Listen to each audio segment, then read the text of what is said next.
Welcome to Ideas in Action, the official University of Southern California podcast. This show was recorded live on USC's campus. Let me introduce our panelists and then off we'll go. Jeffrey Cowan is a university professor, the Annenberg Family Chair in Communication Leadership at USC, a longtime friend, and the author of several remarkable books. The one he will draw on today is entitled Let the People Rule, Theodore Roosevelt and the Birth of the Presidential Primary. Elizabeth Currid Halkett is the James Irvine Chair in Urban and Regional Planning and Professor of Public Policy here at USC. A recipient of a 2023 Guggenheim Fellowship, she holds the Kluge Chair in Modern Culture at the Library of Congress. She's the author of 4 books. Her new, scholarly, and often emotionally moving book, The Overlooked Americans, focuses on what she describes as the resilience of our rural towns and what that means for our country. Jeffrey Jenkins is the Provost Professor of Public Policy, Political Science, and Law here at USC. He is also the Maria B. Kurther Professor of Citizenship and Democratic Values and directs the Political Institutions and Political Economy Collaborative at USC's Saul Price School. All that suggests that you're very busy. Nonetheless, you found the time to co-author Congress and the First Civil Rights Era, 1861 to 1918, which is a fascinating and often disturbing read. As part of this event, I'm going to reserve the last 15 minutes for audience questions. You'll raise your hands, someone will bring you a microphone, and then you can ask the question. And I don't have to make the announcement about going upstairs and buying an autographed copy of the books because it's already been made. So let me start by asking each of you individually a specific question and give your co-panelists a chance to comment on your responses. Elizabeth, you argue that rural and urban America share core values, like opposing racism, upholding environmental protection, and cherishing democracy. How do you explain the fact that rural voters seem to lean so heavily toward Donald Trump and the MAGA Republicans, or is that just a stereotype? No. Is it working now? Okay. That's a great question, Bob. So one of the things that really kept reoccurring in my mind when I was interviewing Americans was that people are multitudes. All of us are. We are contradictions. We are complicated.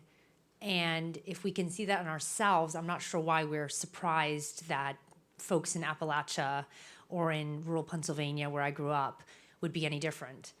I think the Trump vote is a straw man, in my opinion. Rural America has been voting and increasingly voting Republican for decades now. And I think that Trump and his cult of personality may make us think, oh my gosh, they're voting for Trump, when actually what they're doing is voting for Republicans. I also think, from talking to a lot of rural Americans, that we ascribe too much emotion to their vote. I think that some of them, of course, are extremely impassioned, so this is a generalization. But an awful lot of them just went and voted for the Republican candidate like they've done every year, and they have increasingly been doing. And so I guess this is all by way of saying that I don't believe that that's mutually exclusive to caring about our democracy and caring about the environment and understanding that inequality is a real problem in this country. So I think that that's the problem for folks who live in, coastal elite cities, myself included, a card-carrying Democrat, that, you're like, how can you do these two things at the same time? And I think the reality is that it's more complicated. People's vote isn't necessarily their identity in the way that we, and certainly the media has written it to be. Jeff and Jeffrey, do you want to comment? Wow. And in particular, let me ask you, have Democrats and progressives made a mistake by writing off instead of reaching out to rural areas? Well, Bob, I think when you started in politics, more or less when I did, although you've been much more deeply involved, but a lot of those voters were Democrats. And their lives haven't changed that much. I mean, and I think Biden has something in common, for example, with the ethnicity of the being an Irish Catholic and so forth. These were, there was a lot of ethnic, and there are people in the Senate today, for example, John Tester and Joe Manchin, who somehow do manage to reach a lot of those people. So I feel like it should be possible. Maybe the media, which I know we'll talk about later, has made it harder. But I really think that it's part of it's not just something we should do because we want to win elections. It's also we should do it for the reasons that your panel suggests, which is that we should bring us together as people. Jeffrey? Okay. Elizabeth is right. I think that Tom Frank wrote a book called What's the Matter with Kansas, maybe 2 decades ago. And he was, at that point, seeing this trend already. So Trump is kind of the culmination of this rather than anything beginning the trend. And Jeff is right. In the Clinton era, a lot of those voters voted Democrat, right? Not even that long ago, right? A little more than a generation ago. I think it's also the case that the media is a problem in this regard, right? Fox News and AON and some others kind of help create these divisions where they may not necessarily exist or would not be obvious in terms of its existence. At the same time, I think it's clear that the elites in the Democratic Party have really not wanted anything to do with these voters and oftentimes use them as a foil for a lot of things. So I think the Democrats at the elite level really pushed against these people. So it's not surprising that they wouldn't be voting Democrat. Yeah, I was born in southwestern Pennsylvania, though we moved here when I was very young. And my grandfather was a New Deal Democrat who represented the whole area around Uniontown, Connellsville, bituminous coal region in the state legislature. And my stepson took me on a roots trip back about, 6-7 years ago. We stayed in Pittsburgh, thank heaven. Connellsville is a completely different place than the place I left as a 7-year-old. The movie theaters are closed. One of them is a junk shop. My grandfather's old house has become a single-room occupancy on the river. My other grandmother and grandfather's house has been knocked down because when the population is cut in half, there's not a lot of market to sell your house. Isn't that feeding some of the discontent? I mean, this whole hollowing out of these communities economically? Bob, I know that is the narrative, that this is rural America is angry and has good reason to be. Opioids, poverty, loss of jobs. I work in a policy school. I look at a lot of numbers. I didn't see that. So if you look at Bureau of Labor Statistics and census data on rural America, you see a very different story. The problem, and again, is this the media's fault or our generalizations? Appalachia in a lot of trouble. Parts of the South in a lot of trouble. You know what? The Midwest, great place to live. We are talking about low unemployment rates, high home ownership, median income that is on par with our cities, and in fact, actually more if you consider that the cost of living is so much lower in these places. So this, and I really don't want to get insider baseball here, but if you look at this, even the industries that power our cities, technology, professional services, finance, you can track their spillover into rural America. So what I think, and I always think in sort of solutions as a policy professor, is we need to be more bespoke in terms of our interventions. We need to realize rural America is not, we can't talk about it as a whole. It's more complicated. Parts of the Northeast are doing really well. The Midwest, parts of California are really benefiting from the tech spillover. And yeah, we need to do something for the South in Appalachia. We do. But these are not the same places. It's like comparing Akron, Ohio to Manhattan. I mean, it's apples and oranges. Yeah, I think that's right. Because where I grew up, where I was born, thank heaven I grew up in Culver City, but where I was born is kind of the very beginning of Appalachia. Yeah. And it was solidly Democratic. Now, if you go there, you'll see signs about guns in every yard. You'll see the 10 Commandments posted in house after house after house. So that Appalachia is clearly a different case than if you drive even up through the Central Valley here, and you'll see Fresno's thriving now, which is, I think, shocking to some people. Okay, Jeff, for you. But can I just, before it comes to me, I want to just tell you a little anecdote. So right before the 2016 election, we were going to go to the convention in Cleveland, and I called one of my friends from childhood, who I'd known well because he worked at the Youngstown Vindicator, and I used to go out to Youngstown with him all the time. And then he had worked for Governor Rhodes, who was more or less, in today's world, a moderate Republican, and become political consultant. I called this guy up. I said, what should we know that we don't know now is happening there?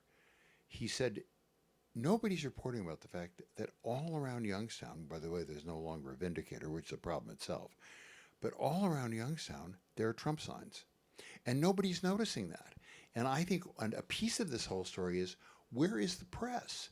We need to have a press that understands those communities and can report about them honestly and candidly and intelligently. That leads me straight to my question for you. The presidential primary is the way we now select presidential nominees. And historically, that wasn't the case. And you not only wrote a book about it, you helped make it happen after the disastrous 1968 Democratic Convention. The primaries since then have given us Bill Clinton, George W. Bush, Barack Obama, Joe Biden, and of course Donald Trump. Does the primary process now tend to mend divides or exacerbate them? And if the latter, is that just the price we have to pay for our democracy? No, I think it's a huge issue, and as you know, I'm starting to work on this. I'm doing a couple pieces for Politico about it.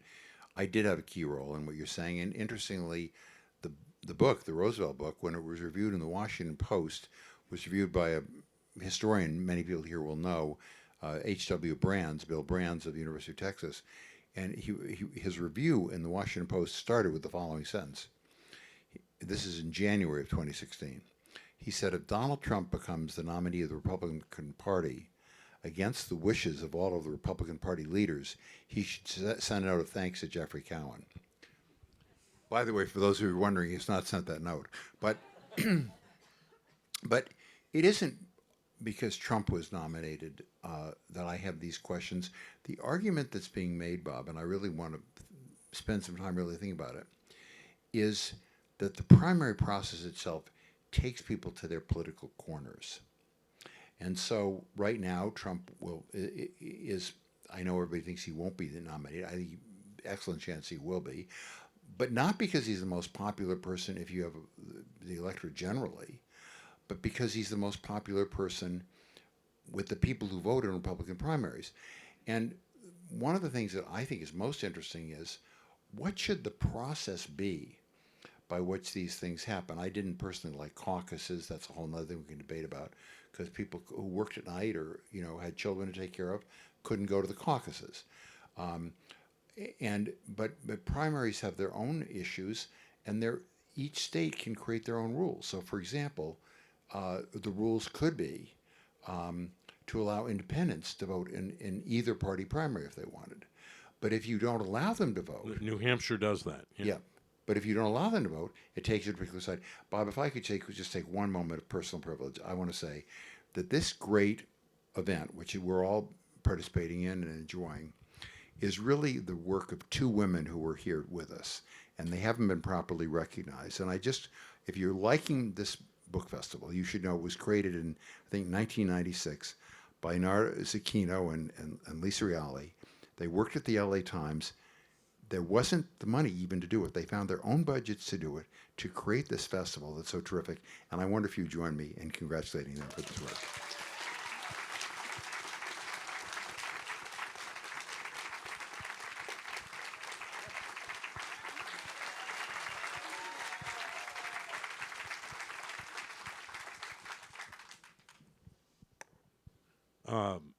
Okay. I broke us off of our No, train. no, I don't. But we were no, talking about I think this is fabulous, and you told me you were going to do it beforehand. I did. But what the primaries have done, and now there are a lot of things people are thinking about. For example, ranked choice voting is another concept that some people are coming up with that maybe would make a difference. It's kind of amazing to me that Lisa Murkowski, lost her primary, didn't she, in Washington, in Alaska, and won then in a write-in vote.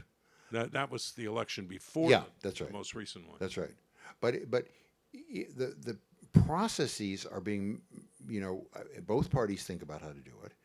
We've all read now. Here we're in. Very few people here are college students, but we're in a university here.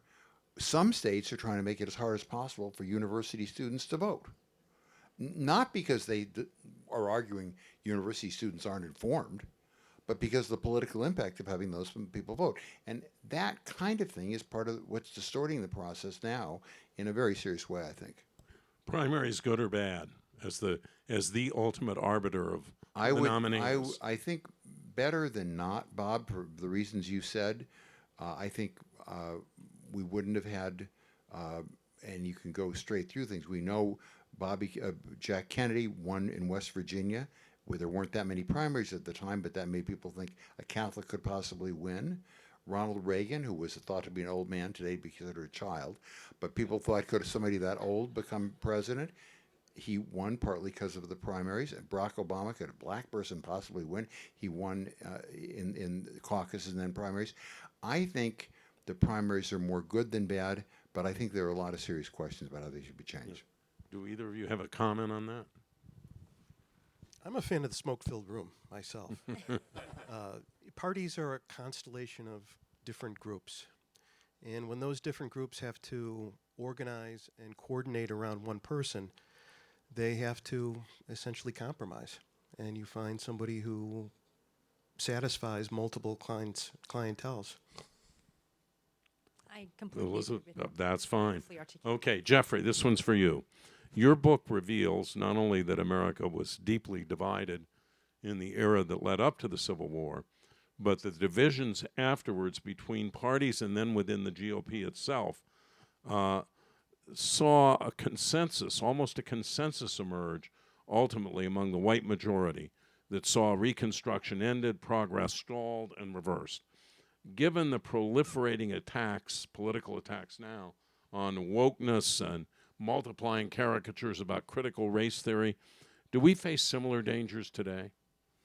I mean, I certainly think there's a blowback against some progressive ideals and progressive policies.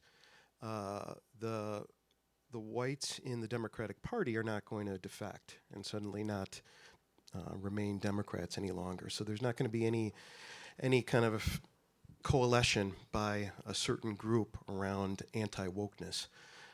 It's also the case, I think, that I understand the reasons why we think about things like the new Jim Crow or Jim Crow 2.0 when we make references to attacks on voting rights and whatnot. And I think we have to push back against any serious efforts to limit voting rights. But I think when we take those old terms and we try to modernize them, sometimes we play down how important some of the actions in the past actually were. I mean, Jim Crow was legal segregation between the races and clear disenfranchisement throughout the South that reduced turnout by 30 percentage points. We're never going to go back to that. That's never going to happen again. Either of you? Well, I'd just like to give the example, and a lot of people here will remember pre-Voting Rights Act, summer of 1964, which I remember vividly in Mississippi. Some of you have heard of the Freedom Democratic Party. In those days, basically African Americans could not vote in Mississippi. Now I think there may be more African American elected office holders in Mississippi than there are in any state. Maybe that's not right, but maybe percentage of the population. They're all over as sheriffs and the person who ran the January 6th committee is a congressman from the 2nd District, which, by the way, sort of weird to realize it, but the person who organized Mississippi that summer of 1964 for SNCC was Stokely Carmichael. But amazing that you have a black congressman who we all found to be terrific in running, or I shouldn't say we all did, but I thought was. So it's not it isn't back to the point that it once was.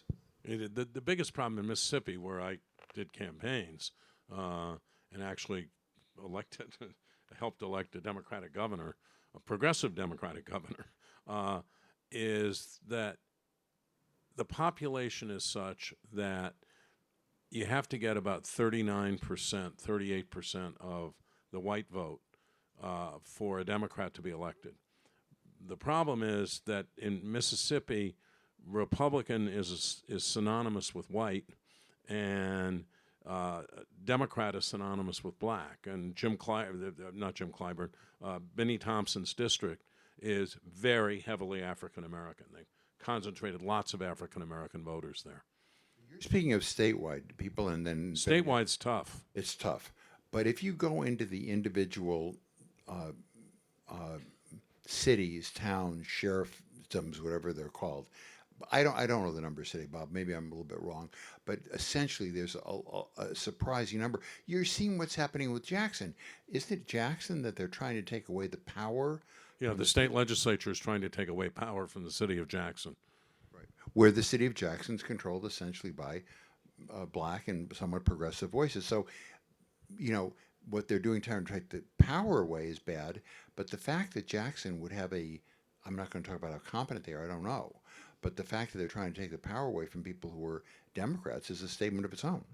Okay. Next question's for all of you, and it goes to the heart of what we're talking about today.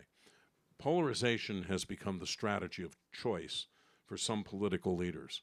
Can we overcome that, and how? Jeff, you want to start? So I'll start by saying no, we can't. In some sense, we have to think about what polarization actually is. It's significant political division, and when we think about today, oftentimes we think about the middle part of the 20th century as the golden era, right? When the parties reached across the aisle, when you had a good deal of bipartisanship. But if you look across the 200 plus years of American history, that was the exception, not the rule. The rule in the United States is for polarization and intense partisanship.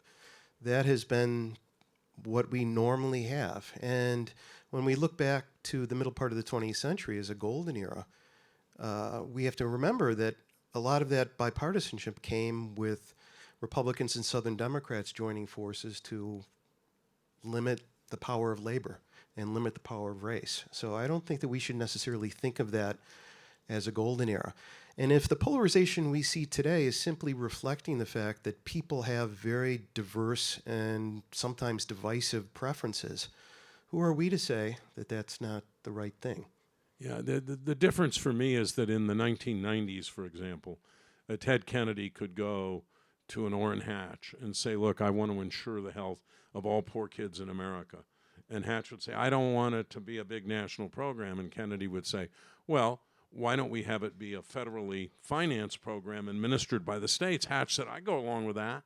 And as a result, 8 million kids, and probably more than that now, got health coverage, got health insurance coverage. Today, someone like Orrin Hatch would have to say, I'd love to do it, but I don't think I can do it without getting thrown out in a primary. So I think we are. This is a hyper. It is different era. For sure. Yeah. I think it's kind of recursive as well, though, in the sense that this isn't even my research. This is some political scientists who wrote this great book on division. I'm obviously blanking on their names right now in front of a whole crowd of people, where they studied that it was actually only 20% of people who were polarized, that 80% of voters are actually largely in the middle. They don't want to talk about politics at Thanksgiving. They don't really care who you vote for. But we have this very loud, squeaky wheel of polarized voters. There's this other thing going on as well, which is that the structure of our media now is such that polarization is what encourages clicks, encourages selling, encourages attention. And so it doesn't, I'm kind of paraphrasing Barack Obama. It's not a story to say there's these nice folks in Iowa and, they're just having a good day and they don't care what you're doing with your day. That's not a news story, even if it happens to be the truth. And so I think that it's important to keep in mind that some of this is, kind of to quote Marshall McLuhan here, is there is the medium is the message here. I mean, if we decide to project a notion of polarization through our various media channels, people will perceive polarization, even if you ask them point blank, they would say, I don't feel strongly about this. And I think if to be fair about this, Bob, the polarization, and this goes to Elizabeth's point, but it's not all coming from one side. Yeah. You know, it's easy for people in a room, if people in the room happen to be Democrats or progressives of a certain kind, to think, oh, it's all the Republicans. But the fact is, there's plenty of it that's coming from the other side of the aisle too. Do you think it's equivalent? I don't think it's equivalent, but I don't think we should ignore it either. Okay, I get that. I want to go to something you just said, and that is talk about the influence of our fragmented media landscape and the prevalence of social media, which together arguably reinforce divides, proliferate conspiracy theories, and shape a society where everybody is entitled not only to their own opinions, but to their own facts. Is there any way to begin to restore a common base of knowledge where we do respect the truth? I mean, wouldn't it be great if we had some United States version of the BBC? Some kind of neutral go-to, everyone turned it on at 7:00 at night. It was actually forced to be neutral. We don't have that, but that kind of collective sense of, sharing of information. The other thing I think is really problematic is some of the best journalism in this country is behind a paywall. So some of the folks I interviewed in parts of rural Pennsylvania, rural Kentucky, they were getting their news on like YouTube because they don't have our Facebook. They don't have access to the New York Times. You get like 11 articles. And the Wall Street Journal, I don't know if you even get any. You don't get any from Bloomberg. So I think the news media has a duty to provide more news and information because the high quality stuff is hard to get a hold of. And so then we remain in these silos. I think another huge problem is the increasing number of what are called news deserts. The death of maybe, 1,500 papers around the country. People tend to believe if somebody died in the community, it's true or it's false. I mean, usually. If a basketball team won or lost, you know it. If a wedding is taking place, the things that happen that are local, which local news media report about, which are about your community, you tend to trust your paper.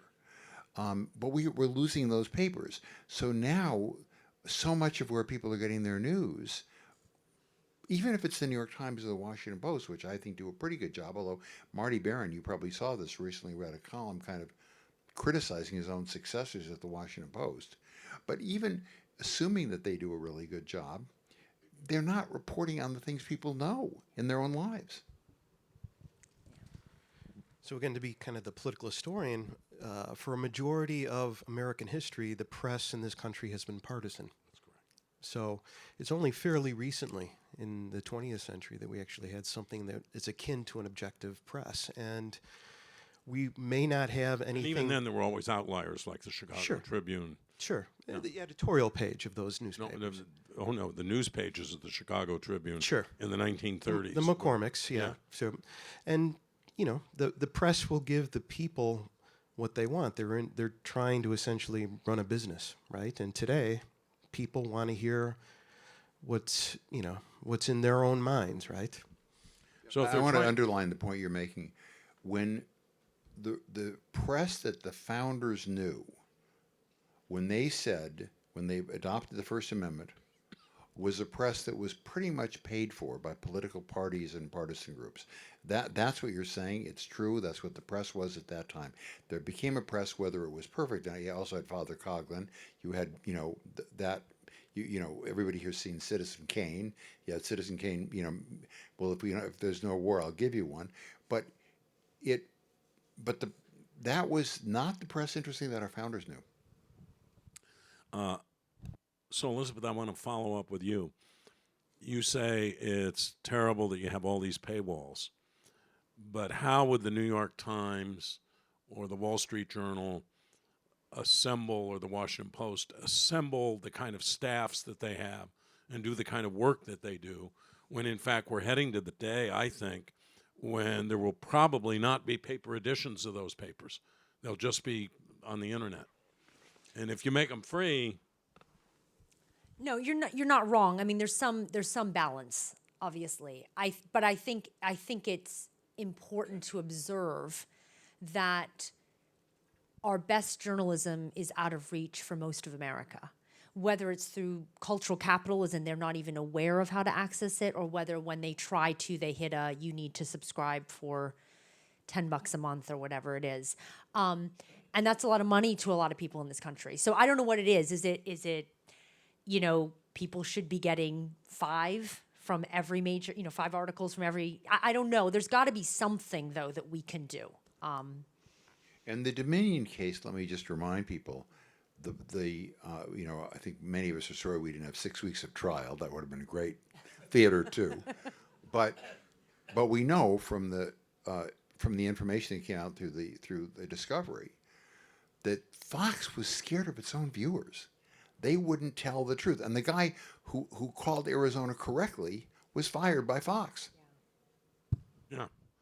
So I would just ask you, Bob, or ask you in a rhetorical sense, right? I mean, we have so many different ways to get information now, right? We don't have to rely upon a few gatekeepers in the press, right? We can read Substacks, we can read blogs, we can follow on Twitter and Facebook, right? We have the small d democratization of information and news. Isn't that a good thing? I think it has both good and bad effects. We've had a democratization of politics in some ways and fundraising. Barack Obama could not have been the Democratic nominee without the money that he raised on the internet. But the example I always think of is if a producer had gone to Walter Cronkite, and most people here probably remember him, the Dean of American Journalism, the gold standard, had gone to him in 1962 and said, there's a group called the John Birch Society, and they're holding a press conference today to say that President Eisenhower was an agent of the communist conspiracy and President Kennedy is a socialist. How many camera crews do you want to send? Cronkite would have looked up at him and said, "You're fired." I mean, we had gatekeepers, and gatekeepers did serve a function. So that, it was ABC to some extent, but certainly CBS, NBC, the New York Times, the Washington Post. That spawned an earlier conspiracy theory that all the media were liberal, and the conservatives could never get a fair shake from the media. But having gatekeepers did make a difference. Look, in 1960, Kennedy and Nixon could debate Medicare for the aged under Social Security. And Kennedy was for it, Nixon was against it, Nixon was for an alternative program. But Nixon certainly didn't offer alternative facts like, well, actually, older people are not challenged in terms of their health care costs. Today, people would say that. I mean, you could find almost anything said almost anywhere, somewhere in those Substacks. I mean, look at QAnon. So, yes, I get the fact that there are certain benefits. There are also clearly certain problems with this. That's the way it is with democracy, right? In general. Well, if you were earlier talking about other times in American history which have been polarized and difficult, and we were talking a little earlier about our friend Adam Hochschild, who wrote a book called American Midnight. And that period, which was just about exactly 100 years ago, you look at America at that period, which you wrote about in your books.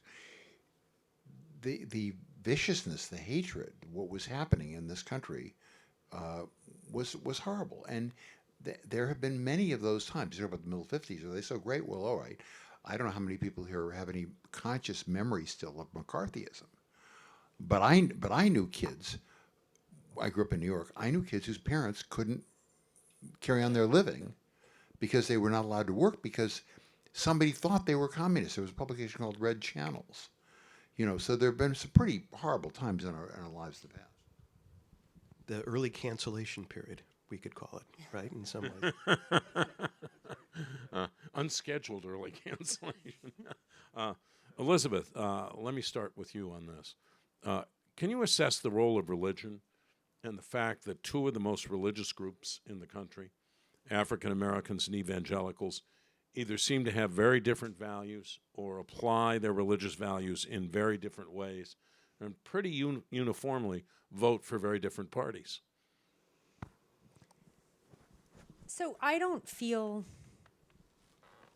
like I'm an expert with regard to the Black experience with religion, and I did do a lot of interviews with evangelicals in America. But I think what I can comment on with regard to the role of religion, because I think it's such an important topic and one has to be respectful about it. So I don't want to just start pontificating about what I don't know. But what I do know is that religion plays a very different role in urban America, or shall I say coastal America and rural America. And what I mean by this is religion in rural America has enormous cultural and social capital. It is not just your religion. I am going to church. I believe in God. I practice a certain way. It is your community. It is what you talk about. It is whom you rely upon. And it becomes the focal point of community life in rural America. Whereas in urban America, particularly in our global cities, religion is one of many sources of cultural capital and social capital. And so it becomes quite diluted in its role in that way. And that is something that I found really quite profound in my study of this country, was its really different roles in these different geographies. There's a statistic that I saw the other day, and maybe you know it, Bob, and can drill into it, but about the percentage of people in Congress who are consider themselves deeply religious versus the percentage of the public generally. Maybe one of you knows those numbers. I don't know the numbers, but I can tell you that. Well, I know from looking at the University of Chicago's General Social Survey that urban and rural Americans, when interviewed, have about the same distribution in terms of their religiosity and in terms of the degree of religiosity, which is that something like, I'm throwing this out, but I think it's something like 50%, whereas it's a much more overt practice in rural America than it is in urban America. Yeah, Jeff, I would just say I think it would be. Most members of the House and the Senate would consider it to be politically not wise, but very foolish to put down no religion. So you don't know if you atheist. trust those, if you trust those results. That's possibly true too. Yeah. Bob, you're talking about the split within the evangelical community, but how about the split within other communities? I mean, certainly it's true within the Jewish world. You and I have been talking about that. And I think it's true within the Catholic world too. There are plenty of splits within religious, just within religious. Yes, and I would wonder if you put a template over that, a geographical template, if it wouldn't make a difference. Yeah. Rural, say, versus the coasts, rural versus Chicago, because sometimes we all forget that the third biggest city in America happens, or it's now fourth, the fourth biggest city in America happens to be in the middle of the country. Yeah. And Houston and Dallas have now become Democratic cities. I grew up in Chicago. I didn't realize it was fourth now. I think it's right? fourth. I think Houston's third. Okay. I'm going to still say third, though. Well, I remember when it was second still. Wasn't that with the second city? That group was. yeah, that's that why. long ago. That's why. Let's stick with Okay, second. I'm going to do a final question from me and then turn it over to the audience. Are you hopeful or discouraged about where America will be in 10, 15 years, given the divides that now seem so deep and given the anger that now seems so real? Who wants to start? I guess I would say I'm realistic, right? I think it'll probably continue. It'll probably be similar to this. I think the stock market will recover and will be doing very well as a country in terms of GDP. So I tend to try to put a lot of these things in a box, right? Some things in this country aren't great, but some things are great. This week's Economist, by the way, has an extraordinary article about how America is the most successful, thriving economy in the world, way outpacing its competitors, which, of course, is not what people believe if you ask them in public opinion polls. Go ahead. I'm extremely hopeful when I talk to Americans. I think it's hard not to be. I've talked to dozens and dozens of Americans across this country, and I just feel that we are, as people, are amazing and weather great storms and have an enormous belief in each other. And I just wish we could figure out as a society how to get that across to everyone. Because if we understood that most of us feel the same way, then I think we'd be okay. I really do. I don't mean to be cliche here or a Hallmark card. I really mean it. I didn't talk to a single American anywhere in this country who spoke any hatred, any vitriol. They were wonderful, warm people, and that sounds like the people I'm friends with too. So I think that's really important for us to figure out a way to get that out there. Jeff? Let me say two things about it. First of all, I loved it and kind of wanted to believe it when Barack Obama used that phrase of Martin Luther King's about the arc of the universe is long and it blends toward justice. I thought, yeah, as Barack Obama's president, I believe that. Maybe I then didn't quite feel so much that way with the next president. Maybe I feel a little bit more that way. But, you know, Bob, there are so many other factors at work. We're talking about some here. There's the world at play. You're talking about this Economist piece which talks about how fabulous our economy is, and it's probably a surprise to China. But it is. China itself has some serious problems, but China is a major force in the world, and I think what they're doing is very interesting. China all of a sudden is eclipsed by India. And by the way, what's happening out in outer space? And what's happening with scientific revolution? When's the next COVID thing? So we can have our hopes, and I'm going to remain hopeful, and maybe it's partly because, you know, all four of us get to teach students, and that's something that makes you hopeful. That's one of the reasons I think we all teach. But the truth is we don't know what's out there. And what's out there could be something that's wonderful that all makes us feel better, or it could be something, holy cow, I didn't see 9/11 on the horizon. Okay, we're going to take questions from the audience. Raise your hand, and someone will bring you a microphone. Let's take a microphone. Okay.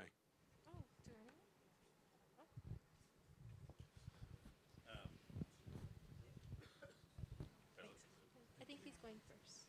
Do you want to take mine? I'm sitting right here. I'm sure you can Do you want to take mine? Thank you. Wow. Okay, there we go. I sound amazing. I want to go back to. I'm losing. Somewhere I heard that somewhere in the 1880s, the Republicans basically pushed through. The Republican Party pushed through the Dakotas, 3 other states, to basically kind of get their power entrenched. For Dakota was going to be one state. They divided it into 2 states to get more senators. Okay, yeah. So, and then now since then, we have basically had these tiny states, which, if you look at the balance, Texas versus California, New Hampshire versus some, but all told, you guys know the numbers. If you look at the total number of population that is represented by Democrats, usually there's like a 20, 40, $50 million dollar person difference, among the total population.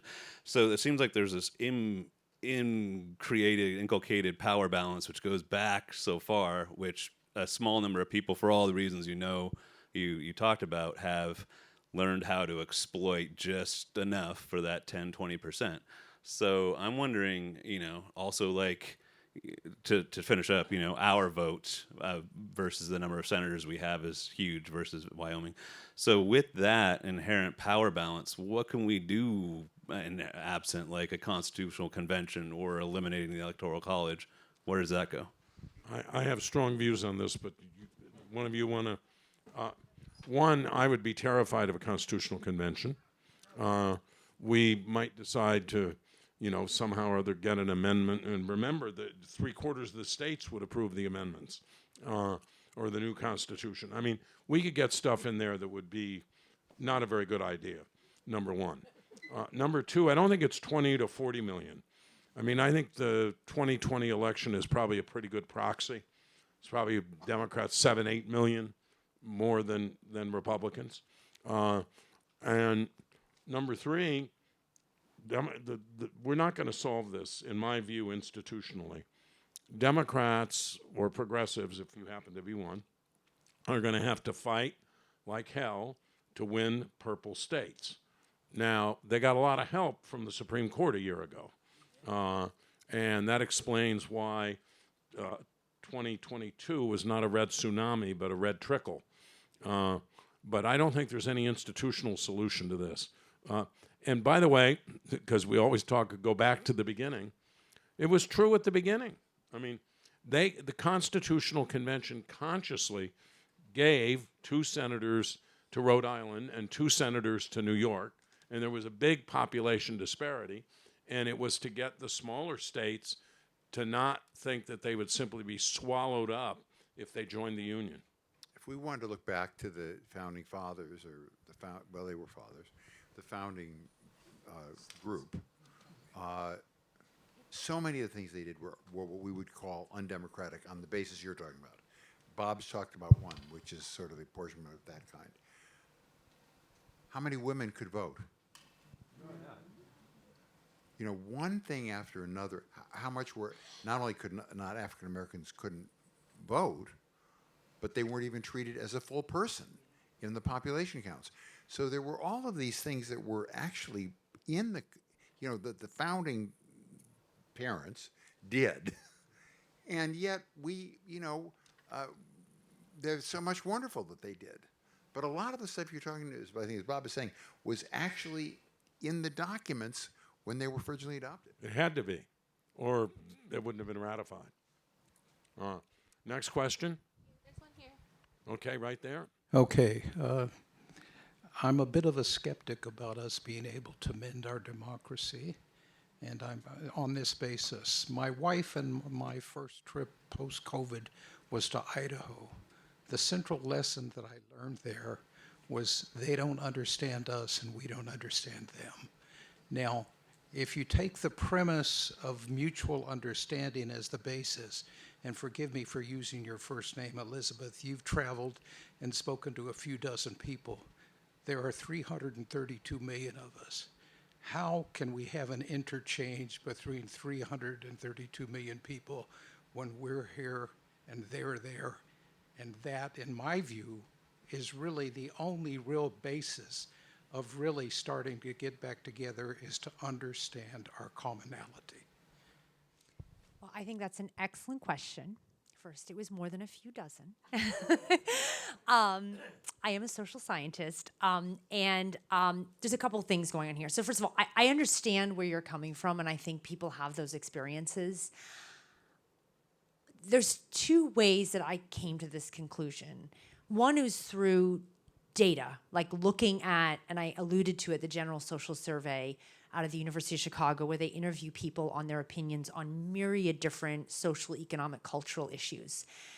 And what you find are that on most issues, urban and rural America respond exactly the same. It's kind of extraordinary. I redid my analysis 3 times because I didn't believe it.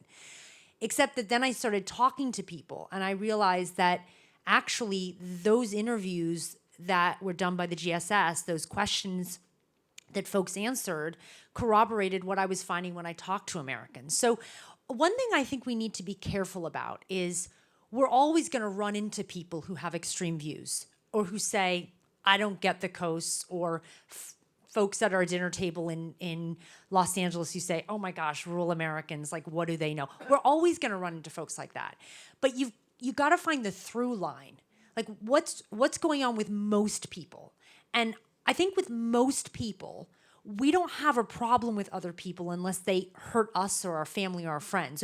And we don't really strongly care about what they do with their lives. And I honestly, I feel like I'm wading into waters that I'm not familiar with. So Jeff, you're going to have to jump in a second, and Bob. But, I think Trump has turned this on its head in the sense that, we alluded to the fact that our press has always been partisan. Well, partisan isn't exactly the same thing as polarized. I mean, of course we lean one way or the other. You vote Republican versus Democrat. I think that Trump came in and he kind of made us he disrupted the system. So if a different Republican came in and more people voted for that person, would we be having this conversation today in the same way? That's actually my question. In Idaho,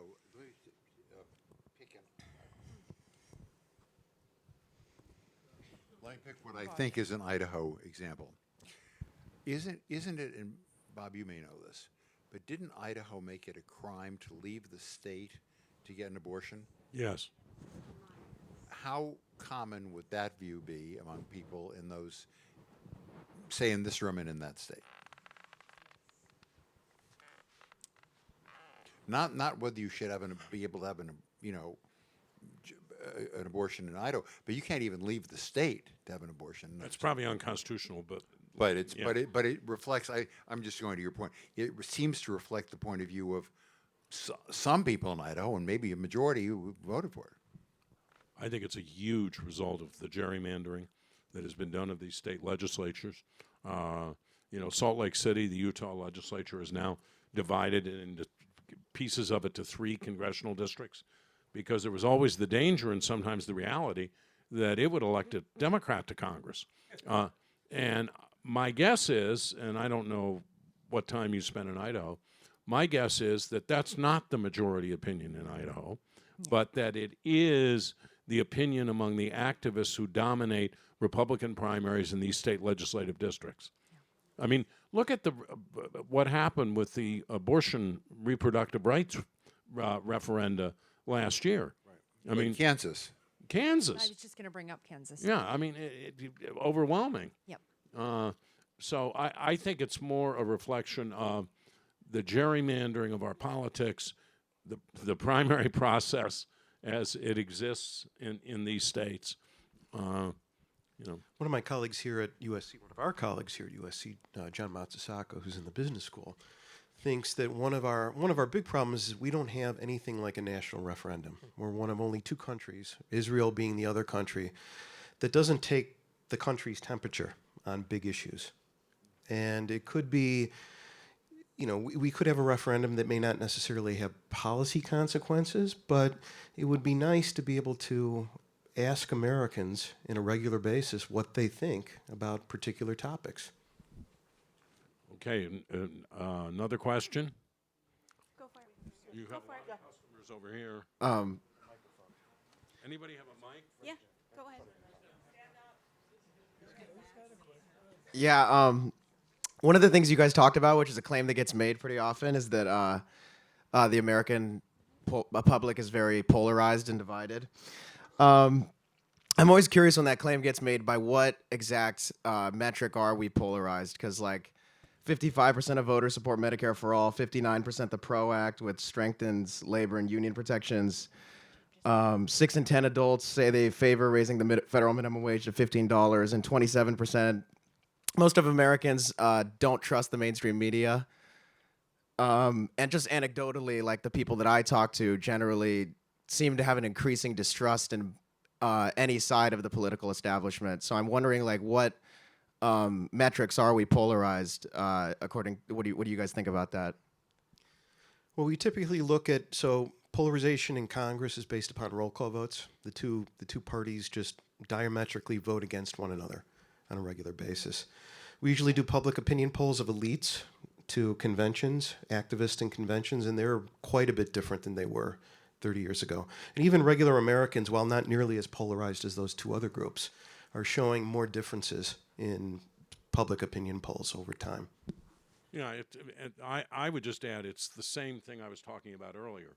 An Orrin Hatch, Republican from Utah, wouldn't agree today, assuming he wanted to run for re-election, to co-sponsor a national health insurance